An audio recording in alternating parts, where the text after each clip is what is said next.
Mr. Speaker, Manitobans have become very concerned about the Premier, how the Premier is mishandling the provincial economy.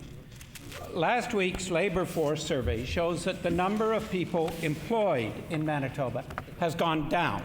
Shocking. In fact, compared to last year, employment has fallen each month for the last 5 months, as this data I table indicates. It suggests a very serious problem for our province. From raising the PST to misquoting job creation numbers, the Premier is hurting our economy. Absolutely. I ask the Premier, is it his intention to lead Manitoba into the next recession? Mr. Speaker, since the recession started in 2009, we've added 25,000 jobs in the private sector in Manitoba.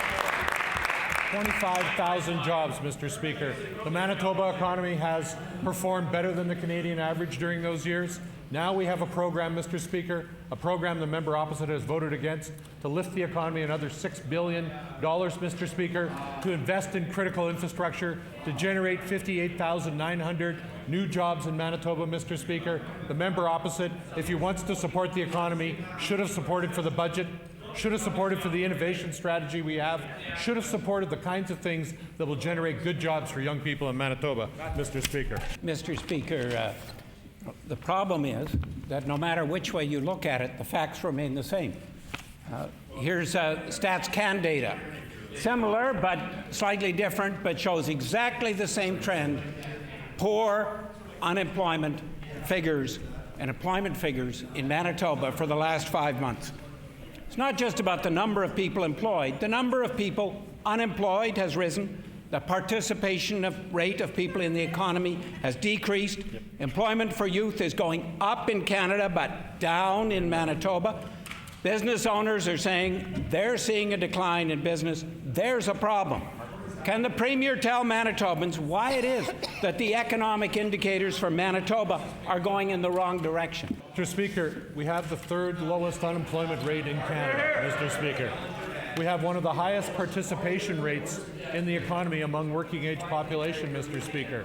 It is true that the global economic recovery has been slower than anticipated, which is why we've put this emphasis on building infrastructure and creating good jobs for young people in Manitoba. Manitobans have told us that's where the focus should be. It should be focusing on good jobs for young people. It should be focusing on critical infrastructure, which will strengthen the economy in the future, including projects like Centerport. We've invested in Centerport. Centerport Way was just opened up. We've invested in Highway 75. We've invested in the perimeter. All of those investments will make a very large difference in the ability of our exporters to move goods to market. Now that the Canadian dollar has dipped down to 91 cents, compared to the American dollar, we are seeing very good forecasts for the future. The American economy didn't generate as many jobs as they wished, but we are seeing very optimistic prospects for the future. We will be there with good infrastructure and good jobs for young Manitobans, Mr. Speaker. Mr. Speaker, the changes in Manitoba are occurring at the same time as the numbers for all of Canada are going in the other direction. Right. In Canada as a whole, there's more employment for youth and for all Canadians. Right. Canada is improving while Manitoba is getting worse. Right. For months and months and months. The results suggest that the Premier's increasing the PST last year had a very negative impact on the Manitoba economy. No question. And still, the Premier keeps giving untendered contracts to companies in other provinces, like Stars and Terranet, while ignoring Manitoba companies. Why has the Premier managed the economy so poorly that the number of people employed in our province continues to go down? He does. Mr. Speaker, the number of people working in Manitoba is at a historic high. 25,000 more jobs in the private sector, Mr. Speaker.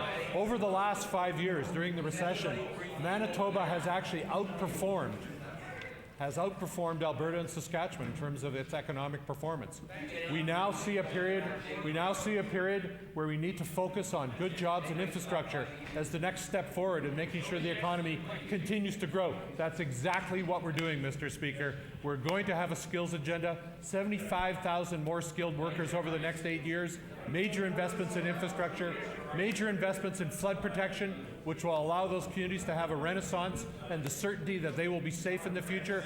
All of those things have set Manitoba on a course for prosperity. And I haven't even talked about hydro, Mr. Speaker. The hydro investments will be good for the Manitoba economy now and ensure we have a supply of clean, affordable energy in the future. Members opposite are against all of those initiatives, Mr. Speaker. If we followed their advice, there would be another recession instead of the steady growth and good jobs that we have in Manitoba, Mr. Speaker.